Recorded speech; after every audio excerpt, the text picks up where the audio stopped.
يا هلا والله. وصفتنا لليوم إن شاء الله بتكون وصفة المراصيع أو المصابيب. تابعوا الفيديو. كوبين ونص ماء دافي، ملعقة صغيرة مليانة خميرة فورية. أضيف فوق كوبين بر، طبعا بالتدريج أضيفهم وأخلطهم.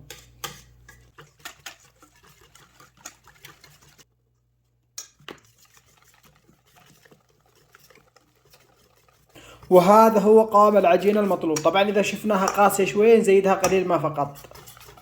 أغلفها بالنايلون وأخليها على جنب أقل شيء لمدة 15 دقيقة. طبعا البر اللي استخدمته اليوم انا بر نجران، اخذته من الطاحون وملحته هناك. في حال انه مثلا ما فيش عندكم طواحين، في البر المغلف الجاهز بس تضيفوا الملح انتم في البيت. وهذه هي بعد 20 دقيقة جاهزة. شوفوا وقت تجهز معانا يطلع فيها بالوجه فقاعات بالشكل هذا. الان بسكبها. اذا ما فيش معانا هذا الخاص بالمصابيب والمراصيع، نقدر نستخدم القارورة الخاصة بالبانكيك. اول ما سخن معانا الصاج قليل نمسحه ونبدأ نخبز أو نشكل. طبعا الأحجام على حسب رغبتكم، ممكن تخلوها كبار أو صغار على ذوقكم. ببدأ أخبز في الأطراف علشان الوسط يكون ساخن قوي. إذا خبزنا بالوسط على طول يحترق علينا.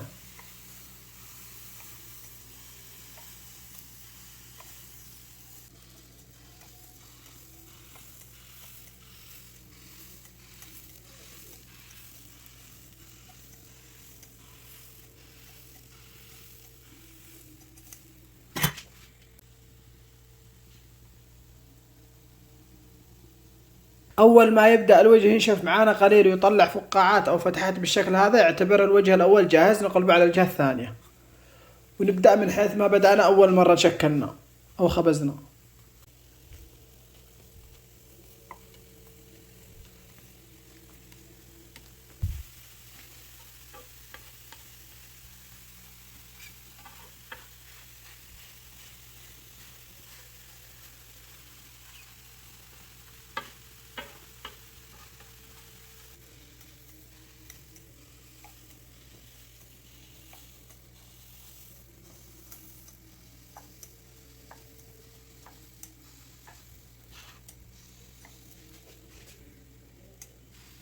طبعا ما ياخذ وقت، كل وجه يا دوب ياخذ اقل من 30 ثانية. بعد ما استوى معانا بالوجه الثاني بالشكل هذا، بقلبه على الجهة الاولى واخليه قليل.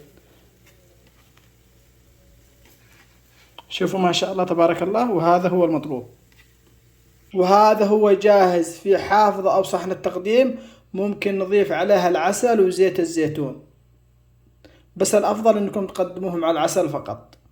جربوه عليكم بالعافية، إن شاء الله بتعجبكم الوصفة. وفي حال عجبتكم الوصفة لا تنسوا تدعمونا باللايك والكومنت والاشتراك في القناة. وإذا كنا على الفيسبوك إعجاب ومتابعة للصفحة. وألقاكم في وصفة جديدة، وفي أمان الله.